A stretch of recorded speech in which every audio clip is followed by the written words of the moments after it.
Are you ready to take your leadership journey to the next level? On the leadership platform TLP, we don't just talk about leadership, we live it. This year, we are bringing you cutting-edge insights, transformative tools, and real-world strategies to help you lead with confidence, purpose, and impact.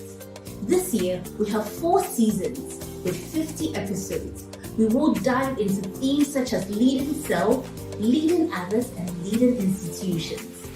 We bring you Leaders Are Readers.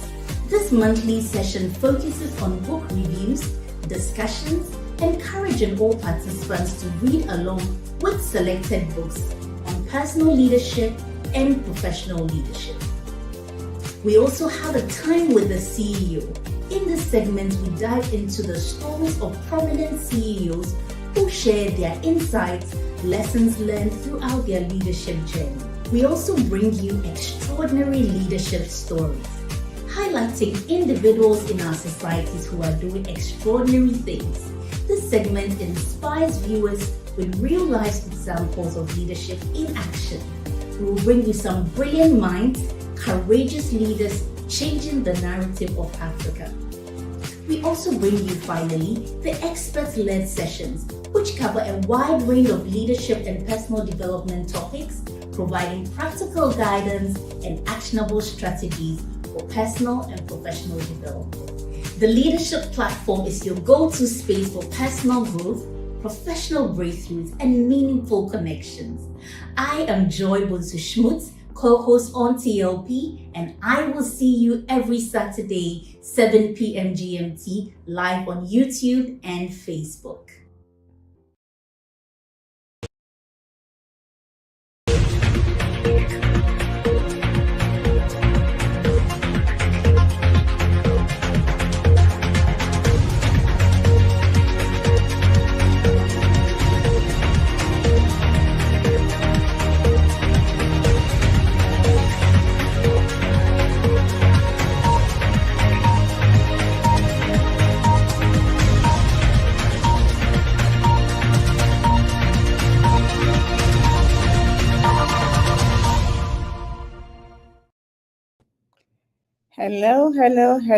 Hello, and a very happy new year to everyone who has joined us today.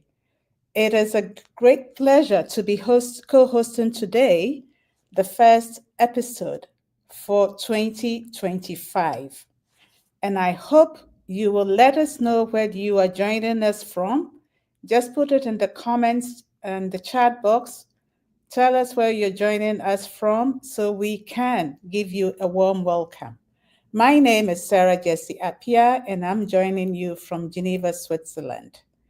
Great to be here with you, and hopefully most people will join us for the 50 episodes that we have for 2025. So let's see who will be joining us today. I cannot see anybody else yet, but please do share with us where you are joining from so we can welcome you. As Joy did say in our opening video, we have a whole lot of things planned out for you. The team has been working tirelessly, and you can see the new facelift that they have given the platform. And we say a big kudos to Joy and the team working behind the scenes. So let me see what you have as your word for the year. I'll just like us to have just a quick interactive part before we come with what we have prepared for you for the first Saturday of this year. My word for the year is gratitude. So let's see from all of you what your word is. And I can see Victoria, Comfort Victoria Ashley, joining us from Ghana. Welcome, Victoria. Safu Jacob is joining from Kumasi. Great to have you in Comfort. And Portia Amonu says, Happy New Year, CTL. I am Portia. I work with Ghana Canada Medical Center, joining from Tema Community 25. Great to have you here. And Comfort says she is joining from Accra, Ghana. Great to have all of you here. So let's see, what is your word? Comfort, Sappho, Portia, and just the three of you. What is your word for 2025? Share with us. Mine is gratitude. And as we wait for our speaker to join us, I'll even ask Joy, who is behind the scenes, to give us her word for the year 2025. All right. Okay, so today I will just give you the topic that we have shared so far is leading as Jesus, the high road leader. This is from John C. Maxwell's book, and we have no other person than our leader and visionary for the leadership platform, Samuel Aim, who all of you, as you know, is a lawyer, a coach, a governor, what do you call it? An expert when it comes to governance. And he holds so many, many titles that he will share with you. If you haven't met him, I know that you are in for a ride and you get to meet the person who brought this platform into being. So comfort, so Michael Osei Aponsa says, wow, great to see you, SJA. Okay, yes, great to see you as well. And Ifwa Hesi says, hers is also gratitude, thanking God for my very life. And Gladys Asamoah joining from Ablekuma. Okay, as you introduce yourself and your word for the year, I would like to invite Sam to join me on the leadership platform. Joy says she has a phrase, not a word, saying leading by example, and Portia is perseverance. So, Uncle Sam, the youngest man in town, welcome, welcome.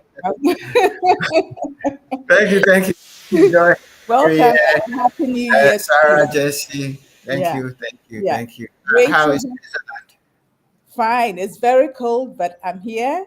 I feel warm already being in your company virtually.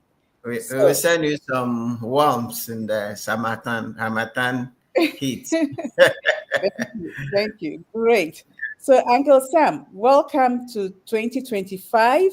And it's Thank great you. to have you as the founder of CTL as well as the leadership platform, starting the year, kicking the year off with us. So tell us, what is your word for the year? Sarah, I shared a word with you, gratitude.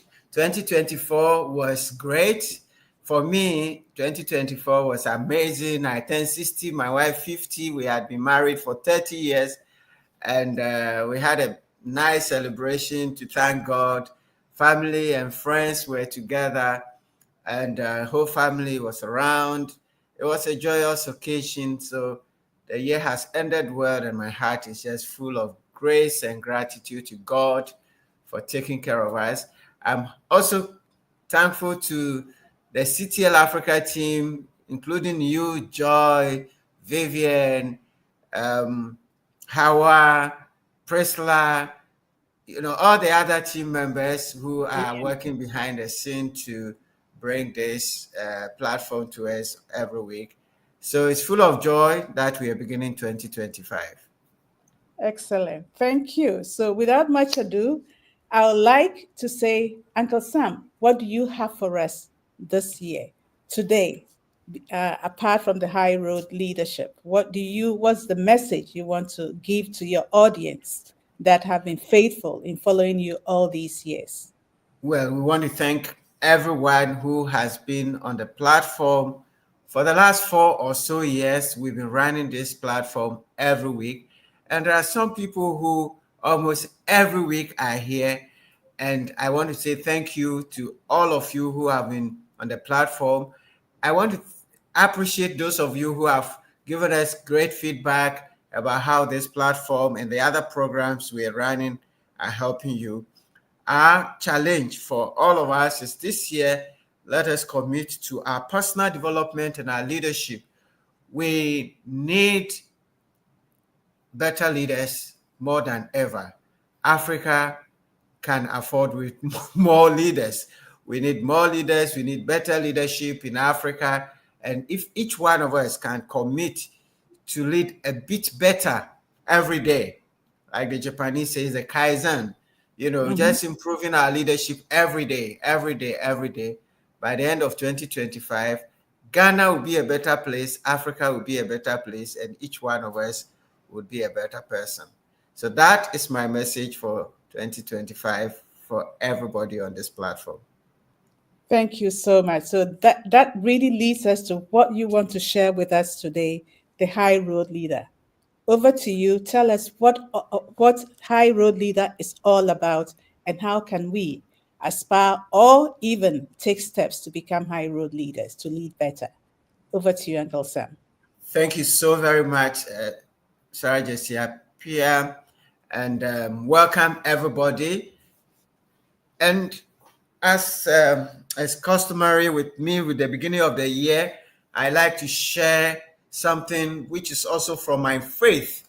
And I know that not everybody on this platform share my Christian faith, but we know that whether you're a Christian or not, some of the principles that are shared by the Bible are eternal. And as we will see shortly, you will see that these are principles that are universal, that apply to all of us. So as we start the year and looking at all that is going on around us in the world, with the chaos in the world, with the transition in leadership in Ghana and other places, and standards of leadership that is falling, we thought that we would set the ball rolling this year by focusing on high road leadership, which our mentor John Maxwell has been focusing on and communicating and preaching since last year, to encourage all of us to be able to improve on our leadership quality. So we wanted to look at this from the perspective of my Savior, Jesus Christ, who, as we will see, is probably the model for high road leadership. But again, this theme is coming from two books that John Maxwell has written: a High Road Leadership book, which he launched sometime last year, and Jesus, the High Road Leader also. So the topic is actually fallen from John's two books on high road leadership. And so this evening, I just want us to focus on leadership and the quality of leadership, the character of leader that we present to the world. The world, as I said, is in turmoil in so many places.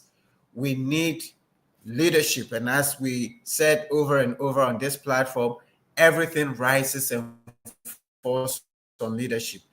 And we don't have an abundance of leaders. We actually have a scarcity of leadership across the world. There's no family, there's no organization, there is no country in this world. Even the giants of America are struggling with leadership. They're struggling with the quality of their own leaders. I mean, when Donald Trump won this election, the narrative was all the qualities and values that people talked about who a leader is seem to have been turned on its head. And the discussion is whether we should redefine who a leader is and who a good leader is. But that discussion continues depending upon where you stand. But in our own country, in Ghana, where we're broadcasting from, we also see the quality of leadership. We had, a government that people had a lot of expectation for, and after 8 years, it seems almost like the whole country feels like, no, we haven't had a good job done. Depending upon where you stand, you would say we have achieved something, but a lot of people, given the results of our election, would show that, people were not happy with the leadership that we have had in the 8 years. But again, even with the leadership that has been voted in, a lot of people will say that, well, it's not like we think that this is a great leadership that we have brought in. It's just because we feel that, the ones that we are kicking out, we're so upset with them that we think that, like sometimes they say, the devil, is better than the devil you don't know. I don't think it's the devil can anyway be better than an angel. So I think that proverb needs to be reshaped. It's the devil you know is better than the devil you don't know. And we know both of them already. And so people are cautiously optimistic. And when you see the acrimony and the campaign that went into our election, and when you see, the jabs and the debts that were being thrown around, and you look at the people who are vying for leadership position and what they are saying and how they are behaving, we ask ourselves, what is the quality of leadership that we can expect? And so we've thought like we'll begin this year focusing a bit more on the quality of leadership and why people should be leading and leading at a standard that would benefit others. And so we chose this as our first theme, and we want to welcome all of us to the Highroad leader. We have a quick outline that we want to just share with you. We just start with leadership as influence, and then we look at Jesus as the greatest influencer of all time. Why we need, why do we lead at all? Why do people fight for leadership? Then we'll focus on Jesus's concept of leadership, and then zoom on Jesus as the model for Highroad leadership, and then end with some concluding calls on leadership. All right. So let's kick the ball rolling. Over and over on this platform, we have referenced John Maxwell's oft-quoted definition of leadership. Leadership is influence, nothing more, nothing less. Now, there are thousands and thousands of definitions in the literature on what leadership is all about.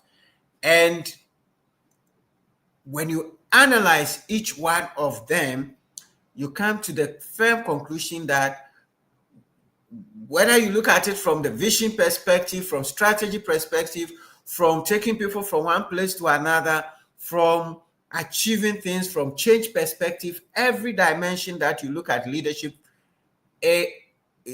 from, you come to the firm conclusion that leadership is social influence by which one person is able to move people from one point to the other and get people to believe what they want them to believe, to do things that they want to do, to be able to improve people's life, and so on and so forth. So the critical point is influence. And the oft-quoted statement that if you think you are leading and nobody is following you, then you are going on a walk, is apt in this context. Because if you think you are leading, and many a times people think they are leading, we are occupying positions and we think we are leading, but nobody is listening to us. It happens to me as a parent. It happens to many as leaders in management positions where we think that we are leading, but nobody is following. In other words, people are not listening to us. We are not getting the people to do the things we want them to do.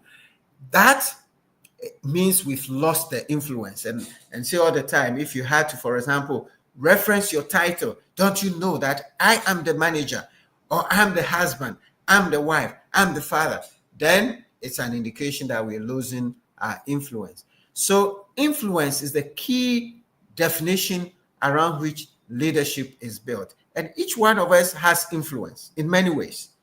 And we may not recognize the influence we are having, but you don't need any title or position to influence people. At any level on the organization you are, in the society you are, you have influence over people, whether you're a teacher, whether you're a driver, a driver's mate, or whatever, you are in a way having some influence. Your influence may not be positive because influence can be negative. So you may be actually running a negative influence. So let us beware of that. We are all influencing the world one way or the other. And that means we are all leaders. We are all leaders. And that brings me to the question of Jesus. Because whenever we talk about leadership, a lot of us prefer to go back to the philosophers, the great academicians, and other theologians, and we want to go to management literature and so on and so forth to look for what leadership is all about, which is fine, And many people do not even think that they can look to the Bible or to Jesus for any leadership lesson. But somehow, that is the critical source. My mentor, John Maxwell, always get this example where he was teaching leadership to corporate leaders in America. And at one of the sessions, after he's taught a lot of leadership principles to CEOs of great top organizations, one of them says, John, your leadership lessons are fresh, they sound good. Can you please tell us where you pick your leadership lessons from? And John says to these people, well, I'm sorry, you may not like what my answer will be, so I don't think I would share. Important things is that you like the lessons. And I said, no, we want to know, where do you get your material from? And after they pushed a while, John says, well, since you're pushing me, I'll tell you. Everything that I'm teaching about leadership, I get from the Bible. And he says, at that moment, a lot of people said, it's like, John, be serious. How can you say, these things are from the Bible?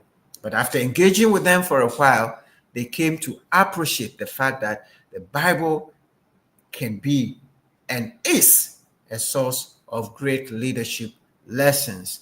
Now, Jesus, arguably, if you define leadership as influence, Jesus is probably the greatest influencer of all time, and therefore the greatest leader of all time. Nobody can come close to Jesus in any way. In fact, there's a distance. If you can find a number two, it will be a far distance from Jesus Christ. Why do I say so? Now, let's just quickly look around us and ask yourself, look simply at your calendar and the dates that you have. Today, we talk about 2025. Where is that coming from? If you write 2025, you'll be writing AD, Aminos Dominos, which is the year of our Lord. Now, the year of our Lord referencing to Jesus Christ. This was 2025 years after the death of Jesus. And when we count time before Jesus, it is counted BC, before Christ. So even your timetable and your calendars and your dates that you're counting is influenced by Jesus's birth and his death. Again, look at the world. Whether you believe in Christmas or Easter as a Christian festival or not, like personally, I don't think there's any Bible basis for Christmas and all that, and Easter as it's been propounded. But these are the most celebrated holidays across the world. Christmas and Easter, almost everywhere. Even people who are not Christians recognize these 2 days. The whole world more like stops. The two, universal holidays, and these are holidays around the birth and the death of Jesus. I mean, come on. This is a great influencer. Now, Christianity is probably the largest religion. There are several religions, but by far the largest religion. Now, art, literature, and music have been propounded or written about Jesus, and they have music a lot. Jesus never wrote any music. He never did any painting. But if you look at paintings of some of the greatest paints painters. And if you look at music, some of the most inspirational music, some of the most influential writings, poems, drama, all built around Jesus Christ.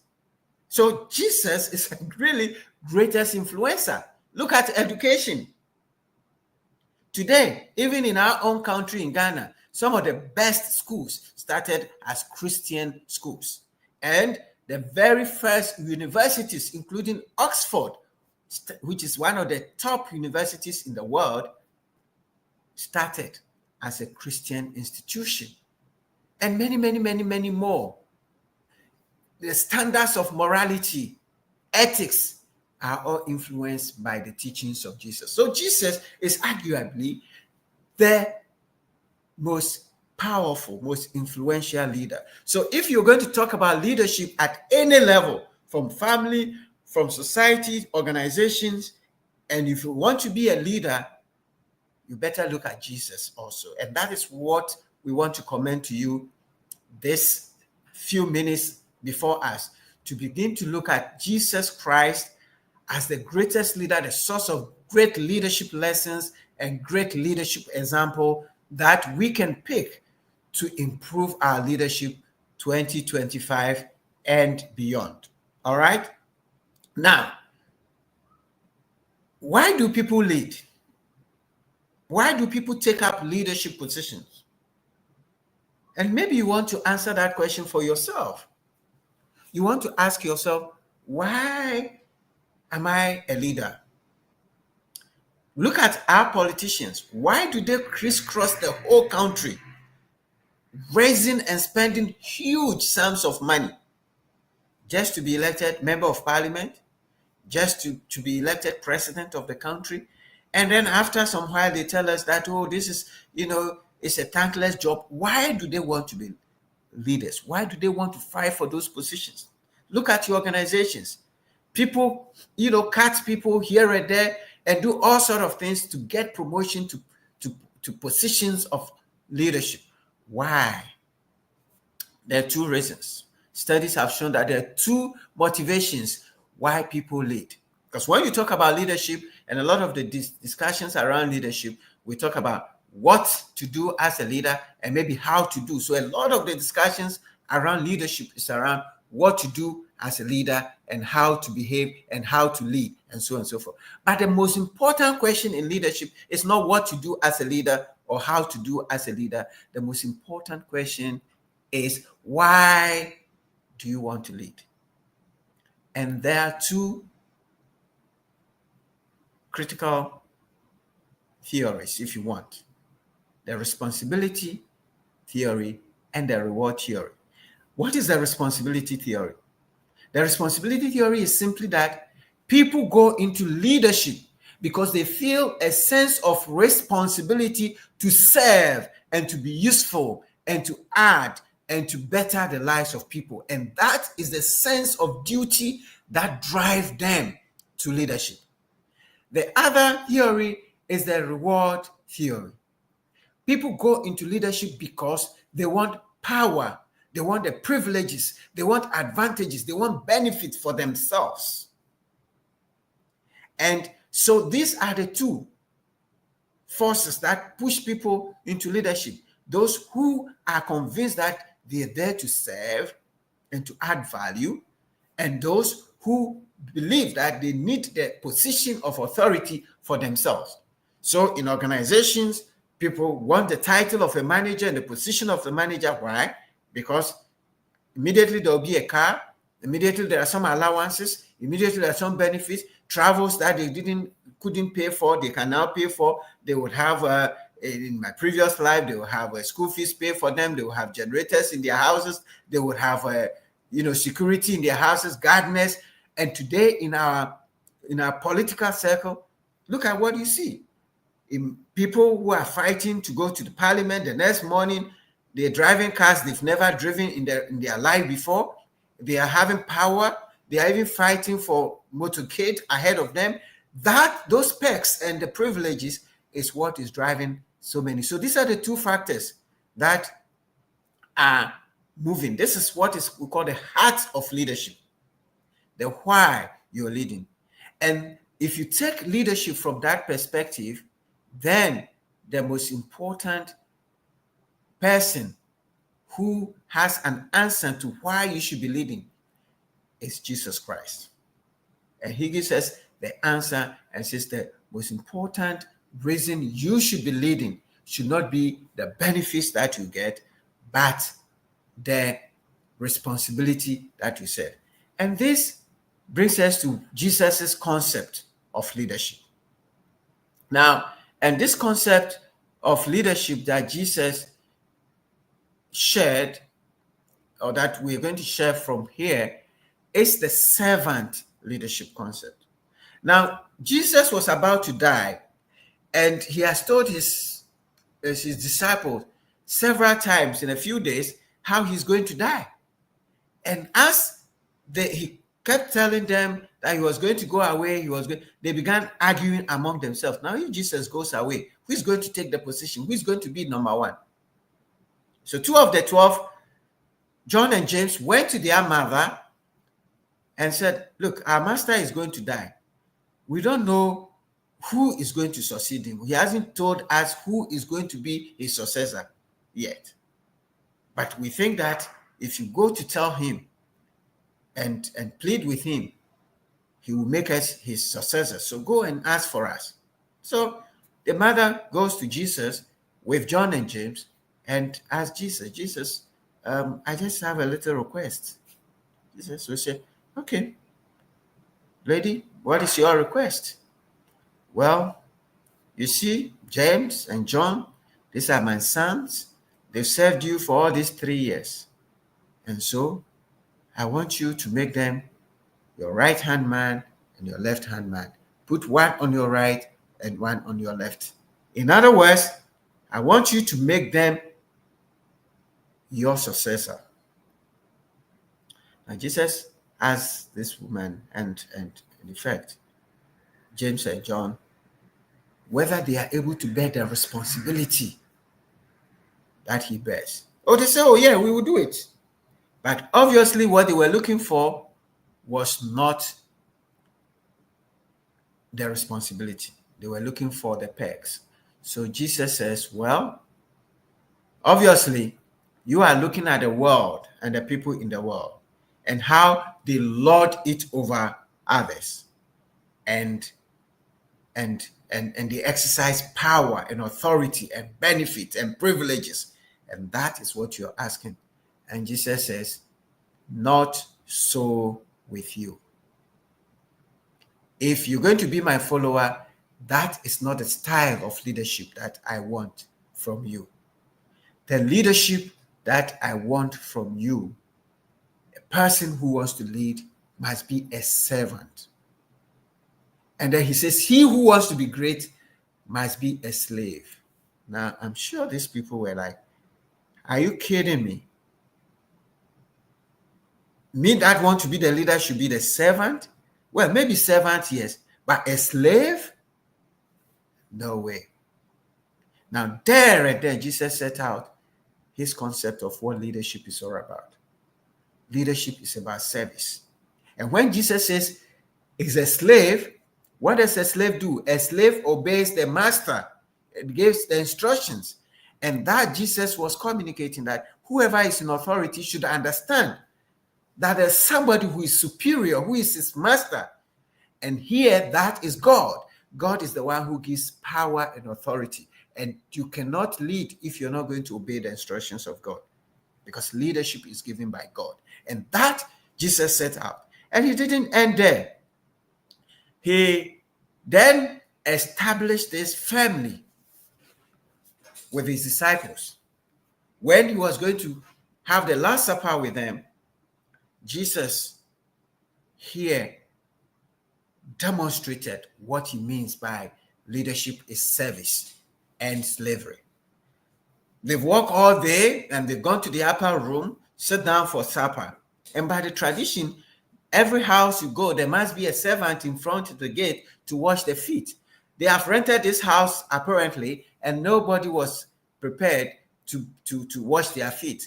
And all the apostles they followed and they went with their dirty feet up there. So Jesus looks at them and says, well, guys, we cannot be here with our dirty feet. We need to wash our feet. So come down.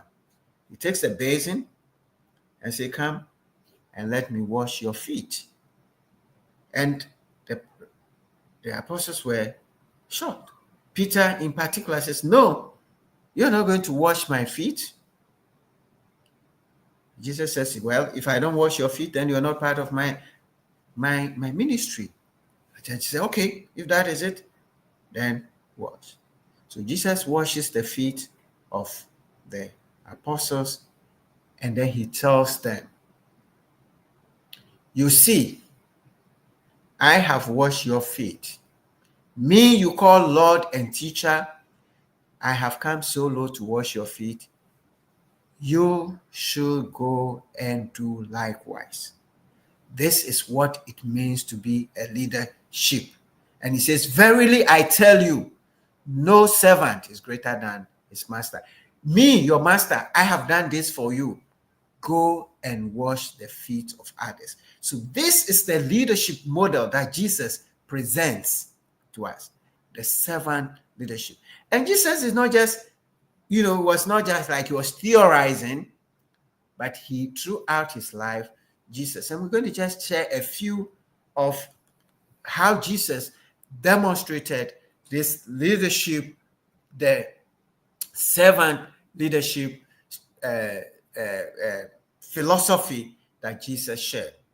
Now, when we look at the two motivations for leadership, you compare the servant leadership and the reward leadership.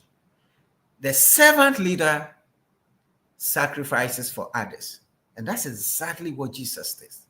He sacrificed his life for others. Now, the reward-minded leaders don't sacrifice for others.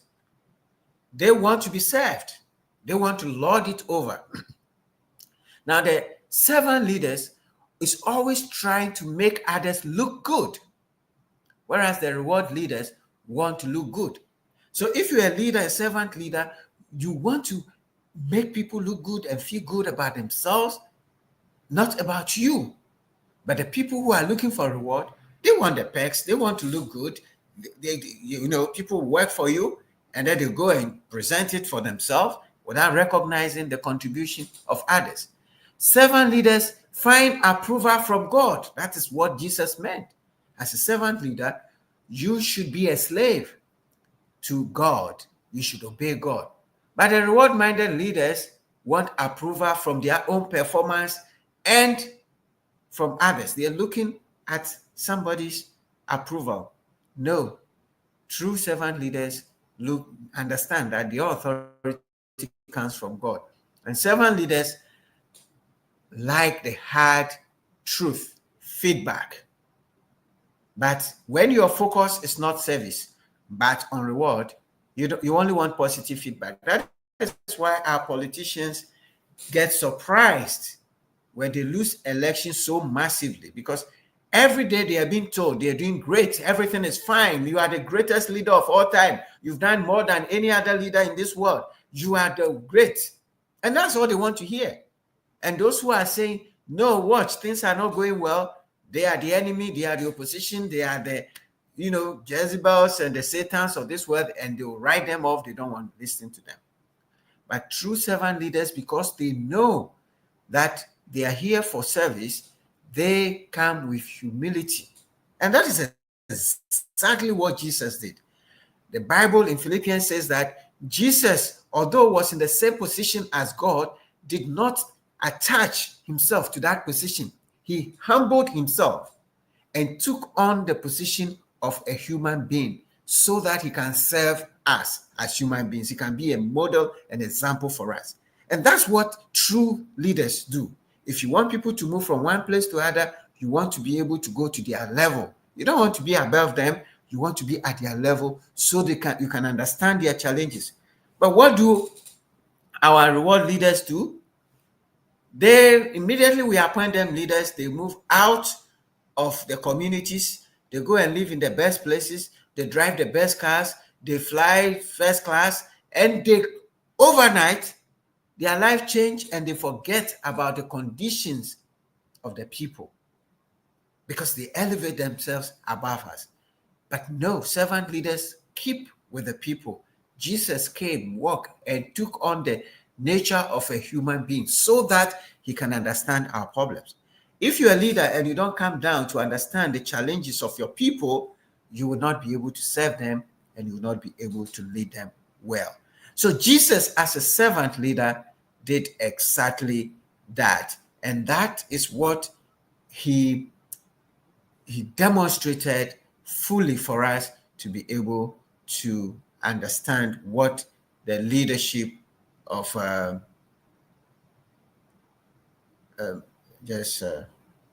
think I moved the slide away from.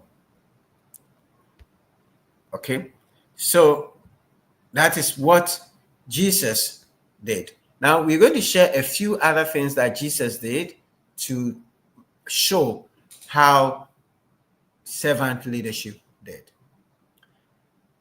Servant leaders, from the example of Jesus, values everybody. They value everybody because they recognize that every human being was created by God and is valuable. And because they recognize the value in that human being, that is how they serve it. They serve that everybody. They don't look down upon people. And in John 3:16, the popular passage, for God so loved the world. The world was bad. The world was wicked. The Bible says we'd all gone astray. But God gave his only begotten Son. And he came down not to condemn us, but so that we can believe. Now, if we were all sinners, why would Jesus come to the sinners? But we find that Jesus came, he ate with sinners. People were saying, how can this man be eating with sinners? Because he valued them. They are human beings. No matter their sins, they are human beings. The same way when we're leading at every level, whether it's family, whether it's corporate leadership, political leadership, the people may not be the people you may not like. They may be people that you may hate. They may be your opposition. They may be your most terrible critic, but they are still human beings and you must value them. So servant leader, Jesus' concept of leadership is valuing people. Again, he loves people unconditionally. And Jesus says, a new law I give unto you, that you love one another, that the world may know that you are my disciples. That is the hallmark of leadership, love. You see, you can love people without leading them, but you cannot lead people if you don't love people. You must have a care for people. You must have a conscience. True unconditional love, no matter how they are, you must love them because they are human beings. And that love is irrespective of their performance, irrespective of whether they like you or they sing your praise or not. They are human. True servant leaders see more in people than just their past.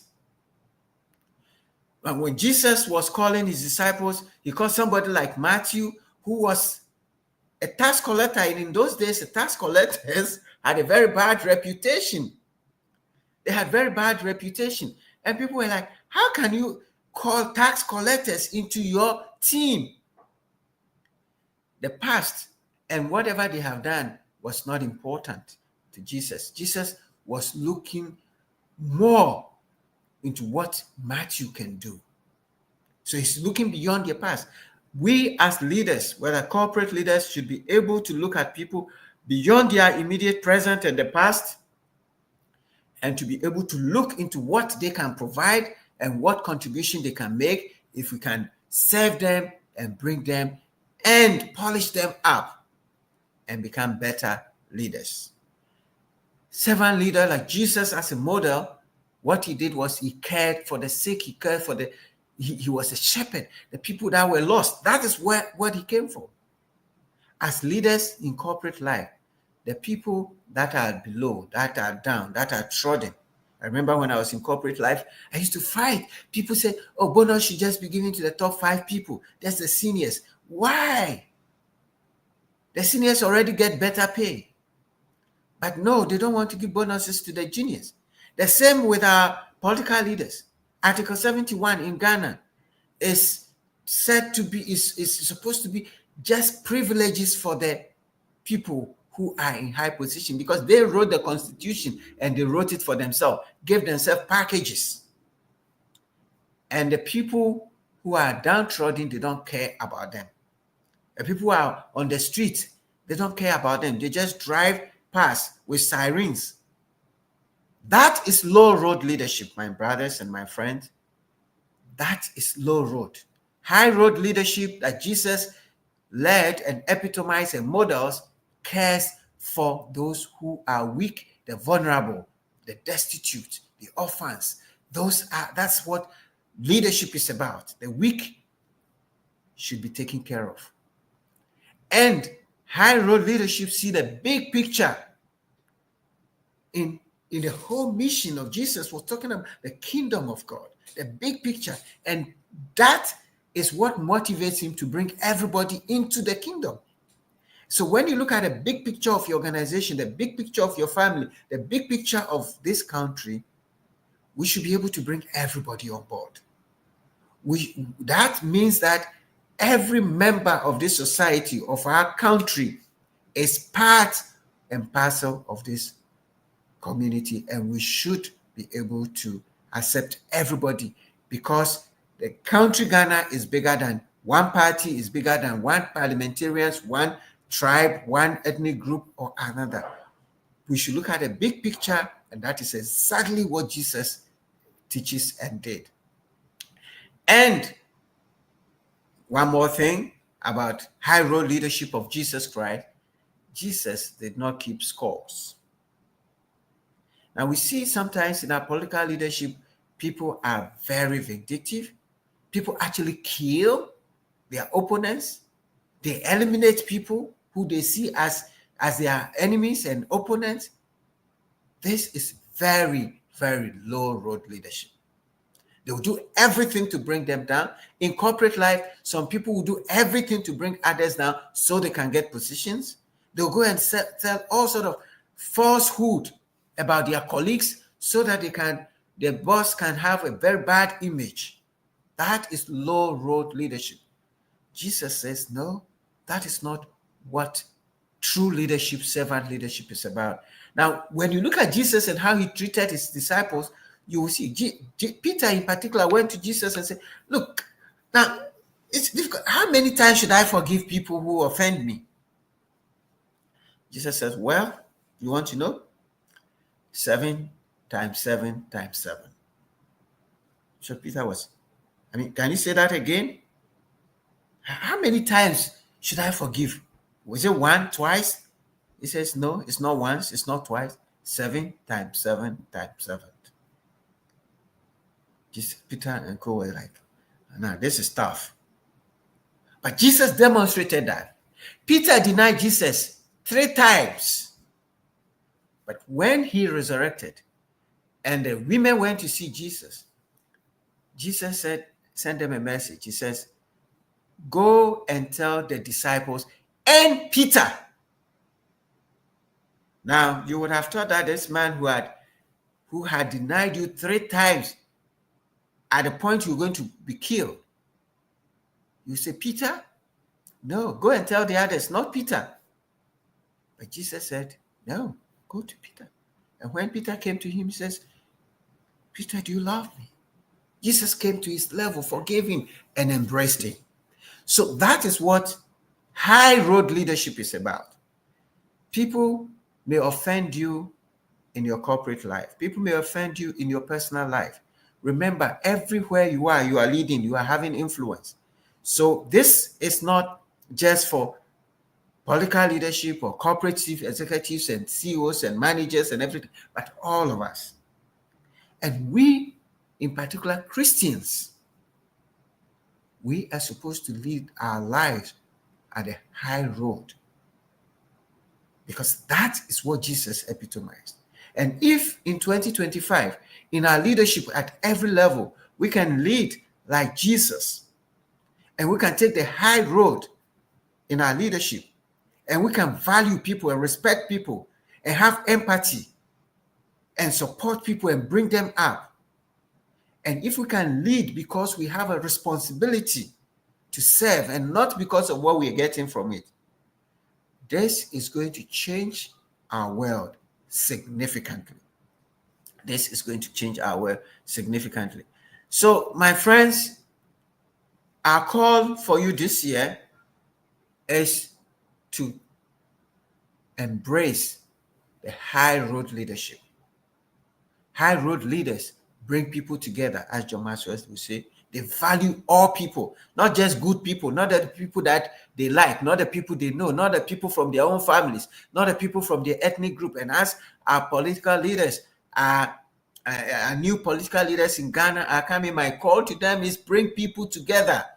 This country has a lot of people, good people who can help build this country. It is not only the people in your party that can help build this country. We need everybody on board. We should value everybody. And we should acknowledge our humanness. We are all human beings. We all commit mistakes. And the mistakes that the government that has been voted out made, the same mistake can be made and will be made. In fact, had been made before by these same people, new government in power. And so are they going to learn and recognize that they are human and not overjubilate? True high road leaders do the right thing for the right reason. They lead and do the right things because they know that is what they should do, not because of what they will get. And they give more than they take away. We've seen our political leaders taking too much from the country. Some of them are richer than the country. In Africa, some political leaders are richer. Their bank account and their properties can pay for all the school fees of the people, but they won't do it. They keep it, and they go after you go and die. What do you gain? High road leaders develop emotional capacity to understand people and to accept people. So our call is for us to build our leadership on this model. It requires us to place people above our own agendas. Above your own agenda. You may have your interest, but when you're a high road leader, when you're a servant leader, you place people above others. You embrace authenticity because we are human and we are natural. Be authentic, no faking, no all this, propaganda to make things look nice when things are not. High road leaders take accountability for their actions. They accept liability and responsibility. This business of we did everything right and nothing wrong is low road leadership. At least accept that something went wrong and look into the people and say, we are sorry. But no, we don't. We should lead by the bigger picture, don't keep score, and desire the best for others. This is the kind of leadership that we are calling for in 2025. Jesus, the high road leader. Finally, John Maxwell says, the high road is not always easy, but it is always the right road. The high road leaders prioritize character over charisma. Yes, it's not easy to put others before you. It is not easy to love people who criticize you. I mean, there's a video circulating where we see our first lady in Ghana very upset because somebody said some hard things against the president, her husband. It's not easy to take it. But high road leadership accepts that we are here to serve and we are ready for all the hard, difficult choices that we make. So we have presented to you Jesus Christ, the high road leader. The world needs better leaders. The world needs more leaders, better leaders. The world needs high road leaders. And we are calling on all of us. This year at CTL, we're going to give you a lot of material, a lot of information on high road leadership. And we're going to bring people who are leading on the high road so that we can all become better leaders. May the Lord bless us and may God keep you in 2025. May all your visions and your dreams come true, and may you go out there and lead exceptionally as a high road leader, modeling the model that Jesus has given to us. Sarah, that is my presentation. Over to you. Excellent. Thank you. So we'll go for a quick commercial break, and then we'll take the questions. So please put your comments and questions in the chat so we can call it out for Sam to answer. Thank you, Sam. Over to you, Joy. For over a decade, CTL Africa Leadership has been more than a service provider. We are your dedicated partner in leadership growth, specializing in leadership development, corporate governance, strategy, culture, change management, and customer service. We focus on relational skills and personal growth essentials for effective and sustainable leadership. Our approach blends masterclasses, mastermind groups, gamified learning, and executive coaching to create impactful and engaging programs. Introducing our 2025 Corporate Development Catalog. For all heads of organizations and HR leaders, call us now to request your copy today and take your organization to the next level in 2025.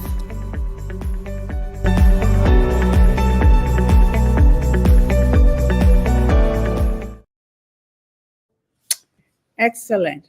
Thank you, Joy, and for letting us know what we have for the corporates. And before we ask Sam to answer questions or look at the comments that are coming in, I'll also like to mention that on the personal level, if you want to develop yourself, we have the growth journey that is coming on the 10th cohort.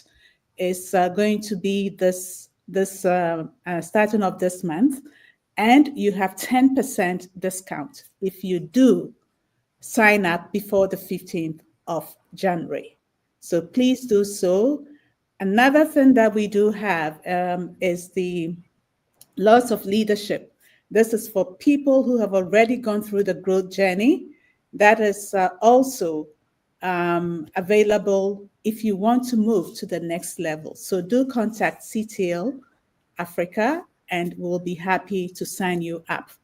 We need 15 people, right, for the growth journey. We need 15 people in there. So sign up quickly for you to reserve your spot. Great. Thank you so much, Uncle Sam, for this valuable lesson on the high road leadership. Here are the books. There is one here. That is the one. Can you see? I think because of my background. Let me take off the background. I can see. Can you see? Okay, this is the high road. I see that. Yeah. And then the one that's perfect. Excellent. So these are the two books that the content of which Sam has distilled for us for our lesson today. So you can get copies. Contact CTL if you cannot get you are unable to get a copy, and we'll be happy to see how this can be procured for you. Great. So Sam, let's see what others are saying in the comments. Kwame JB says he is soaking in the leadership tips once again. Thanks to Ton. And Olive on the Wall with Dr. Tess is joining us from Nigeria, Abuja. Welcome to you, Dr. Tess. And Halet K. Kanda is joining from Zambia. Great to have you from all parts of Africa. Stephen Amwakun says, awesome. Livingston says, high road leaders bring everyone on board for their well-being. Okay, I don't see any questions, but lots of commendation. True servant leaders value and add value to people. That is Albert Donko, what he's taken away from what you shared. And Junior Malik says, beautiful. And we have Livingston, who says, a high road leader prioritize character over charisma. The world needs high road leaders. Absolutely.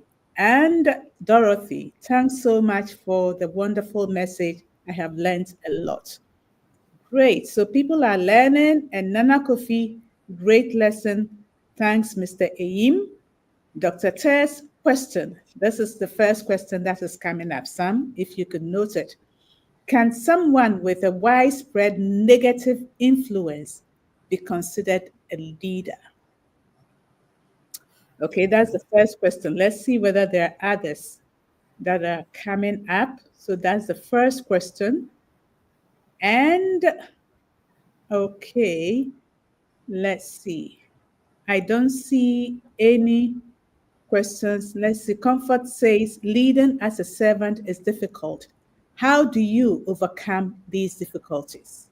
So, two questions. Can someone from Dr. Tess, who has, let me go back and read the question again. Dr. Tess, where are you? I just want to underline her question. Can someone with widespread negative influence be considered as a good leader? Yeah. And then the second one is from Comfort that says, how do you overcome the difficulties? Difficulties. So Sam, if you could answer those two. All right.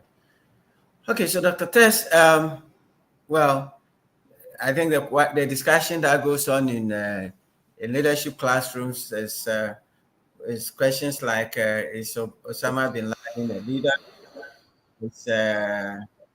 Is Hitler a leader? You know, and questions like that. Now, when you understand that leadership is influence, then anybody who is getting people behind them for whatever purpose that is set, even though it may be counter, it may be destructive, that person, in the sense, is a leader. Now, as to whether he's a good leader, a high road leader, a low road leader, is the question that we should interrogate. So if your influence is negative and destructive, like a lot of people do, in fact, one of the challenges we're having with our young people, a lot of people, and we're trying to teach young people leadership, and a lot of the adults are saying to the young people, they have to behave, they have to do that, they have to do this. But every day, what is the example that the young people are seeing? Bad examples. They are seeing leaders who are doing the bad things, they are doing corruption, they are stealing, they are telling lies, plain face lies. And this is what the children are seeing every day. That is a negative influence on our children. But these are the leaders, and the children are following. And the bad leadership that we are seeing at a higher national political level, today you go to our universities, and that even university elections have been politicized. So yes, negative influences, who has a negative influence is actually leading. And if we understand it that way, then what we have to do is to redirect that influence in a way that will be beneficial to society. So if you recognize that you have influence, that influence is being negative and destructive and counter to societal aspirations, then you have to be to rethink. Now, in the Bible, we find that Moses sent 12 people to go and spy the land. And when they went to spy the land, they all saw the land was good. But 10 of them came and gave very negative reports. And because of that negative report, the people started rebelling. They believed the negative report, even though 2 people said, no, that report is not right. But at that point, the 10 were the ones who were influencing the poor of the nation, and they led them astray, and God had to punish them for that. So negative influence is influence, and we just have to recognize it. And when you're a leader, you also have to recognize that within your organization, within your home, when people's behavior are influencing others in the group, in the organization negatively, then you have to take steps to address it, because very soon the people are all going to follow him doing the bad things. So that is that. Now, yes, servant leadership is difficult. How do you overcome that difficulty? You overcome that difficulty by accepting the mindset and the attitude that your job as a leader is difficult. Now, childbirth is painful. Very, very painful. I have 5 children, and I've seen the pain that my wife has gone through all those 5 times. But after the first one, she didn't stop. Second one, she didn't stop. I said she should stop at 2. She didn't stop at 2. She went on to 3, to 4, to 5. It is painful. But why would she put herself through that pain? Because she knows the end result is more rewarding. She's going to have a baby in her hand that she can cherish, that she can call her own.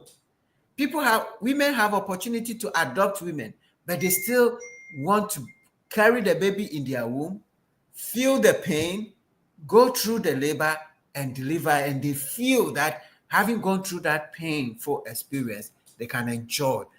Now, when you are a high road leader, you know that going through that pain and the difficulties and the challenges would result in a better result, because you know what you're doing. So it's a mindset thing. If you don't condition your mind properly to accept that responsibility and to accept the challenges, then you will give up.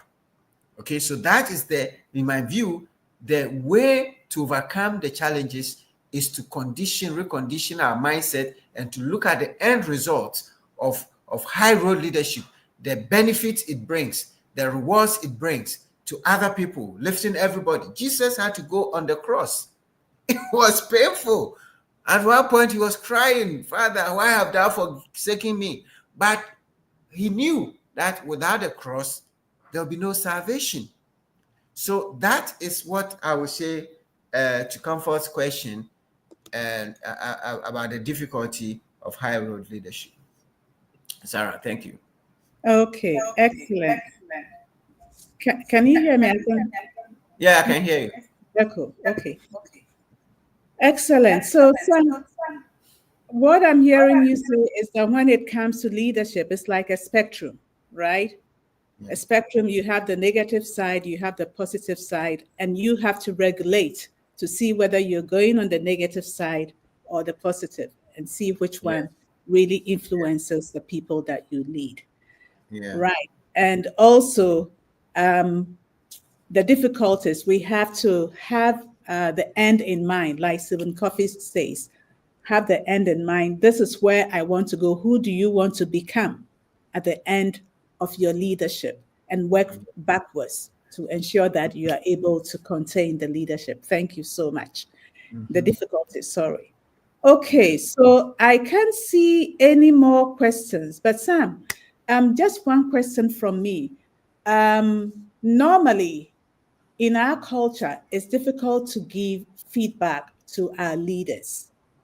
What are some of the ways that we can give feedback that will help the leaders to embrace it and to become better, instead of feedback that will really be destructive feedback, I would say? What are some ways that we can give feedback that are constructive? Yeah. Well, in our culture, there was a system of feedback to the chiefs. Okay, mm-hmm. It's just that we don't give it in public. so that was the difference. There's a system of feedback. You don't give it in public, but yes, we have kind of evolved a culture where, and in fact, the reason is because most of the people are not leading at the high road. They are leading at the low road. And when you are leading at the low road, you don't want the feedback. You don't want the negative feedback. You want to present the good image and the good picture. So that is a challenge.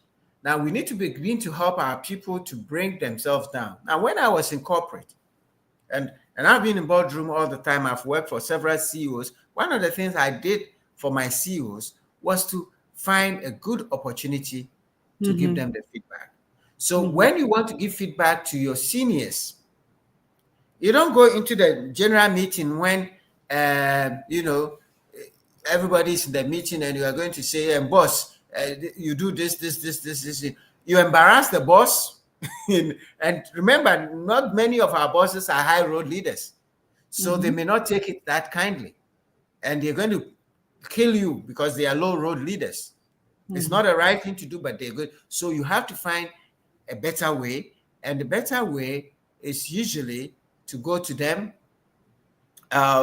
privately at the right moment and go and present the case in a way that is constructive. And I encourage I encourage everybody on this line to join Toastmasters, because in Toastmasters, we have a practice of how to give feedback, okay? Constructive feedback. Every week when we meet in our meetings, you do your presentation, you have a feedback. So over time, you get used to this. So those of you who have challenges with feedback, I encourage you to join Toastmasters. You learn to speak, you learn to lead, and you learn to give and to receive feedback.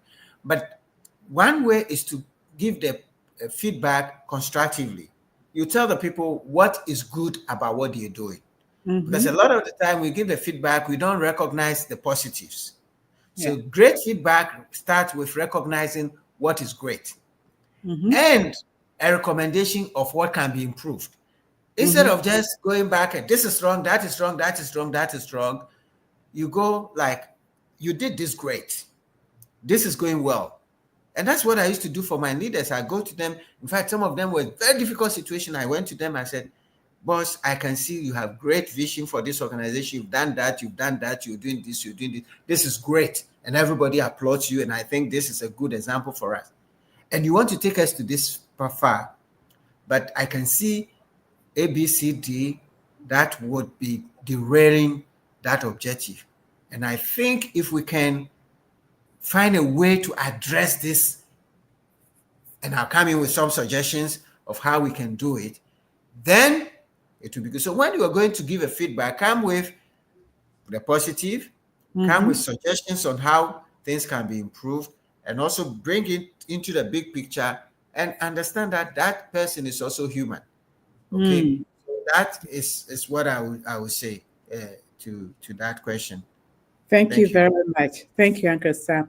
And I can see another question from Countryside Gaming, who says, question, Uncle Sam, don't you think that Jesus was able to set all these examples because he was partly God? Okay. He's not human. That's what Yeah. Well, he was partly God, but the Bible says that he became human. Jesus, whilst on earth, assumed the full humanity. And the Bible says he suffered temptations like all of us. So he left his godhood up and came down to take on the human form.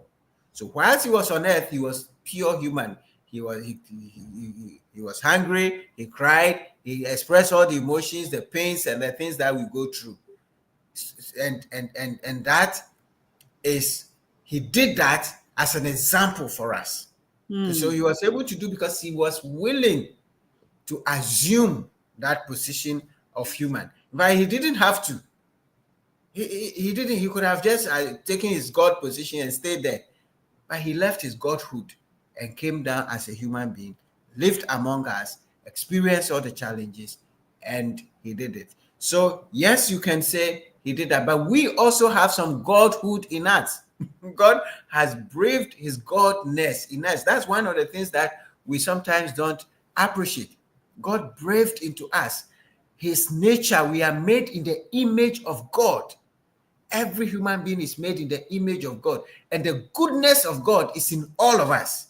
But society gives us certain models and images, and we begin to learn the bad images, and that beclouds the goodness of God in us. So we all have a God, if you want, a part of God in us that should enable us to be able to lead better.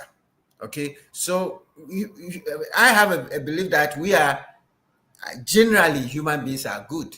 They're not bad.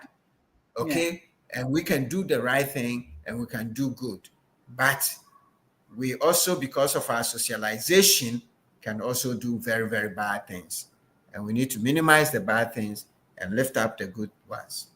All right, so I think Joy is asking for us, those for the corporates and the HR people who want to get copies of our training catalog.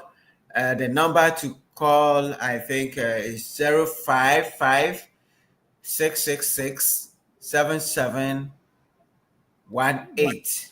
Yes. 055 666 7718. Call that number and you can reach us also on our emails and our social media to request for a copy of the CTL Africa 2025 training catalog. And we have a whole lineup of activities to help you. And next week, we have a time with a CEO, and we are coming with an amazing personality we would announce soon, but the name is Mrs. Stella Aku-Addo, and he used to be the former country manager for the Chartered Institute of Procurement and Supplies. And you don't want to miss her story. You don't want to miss her leadership lessons.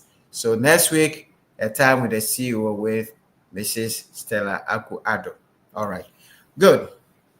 Sarah, Great. Yes, I guess.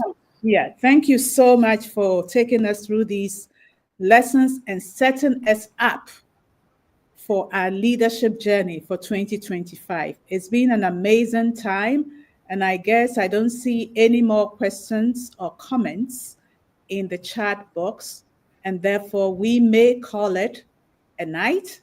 And thanking everybody for joining us.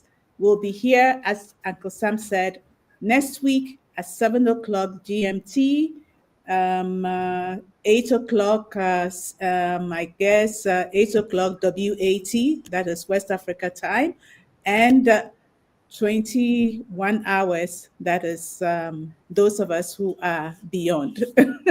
So looking forward to meeting you again, and remember to live one of the principles of a high road leader before we meet up next week. It's been great having you. And remember to subscribe to our channels, subscribe to our YouTube channels, and connect with us so we'll be able to serve you better in 2025. Until then, it has been the Leadership Platform, the first episode, which is our 195th episode for the whole 4 years that we've been with you. It has been a pleasure being your host for today. So we sign off. Have a great week. And as Uncle Sam will always say, he being a person of faith, go to church tomorrow. Okay? Thank you so much. All right, everybody. Good night. For over a decade, CTL Africa Leadership has been more than a service provider. We are your dedicated partner in leadership growth, specializing in leadership development, corporate governance, strategy, culture, change management, and customer service. We focus on relational skills and personal growth essentials for effective and sustainable leadership. Our approach blends masterclasses, mastermind groups, gamified learning, and executive coaching to create impactful and engaging programs. Introducing our 2025 Corporate Development Catalog. For all heads of organizations and HR leaders, call us now to request your copy today and take your organization to the next level in 2025.